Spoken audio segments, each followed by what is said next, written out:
रौतहट जिल्ला क्रिकेट संघको आयोजनामा Rautahat premier league RPL टी20 cricket प्रतियोगिता आज गौरको राइस मिल खेल मैदानमा सुरु भएको छ। यो प्रतियोगिता रौतहट जिल्लाका युवा क्रिकेट प्रतिभालाई अवसर प्रदान गर्ने उद्देश्यले आयोजना गरिएको हो।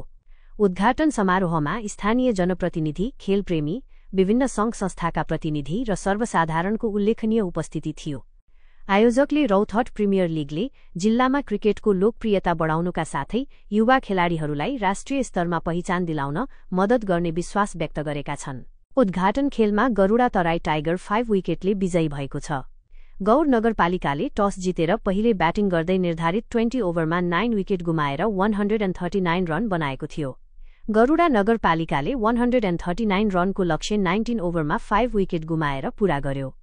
एक विशेष कार्यक्रममा गौर नगरपालिकाका नगर प्रमुख श्री शम्भु शाह र प्रमुख जिल्ला अधिकारी श्री विनोद कुमार खड्काले संयुक्त रूपमा प्रतियोगिताको उद्घाटन गर्नुभएको थियो।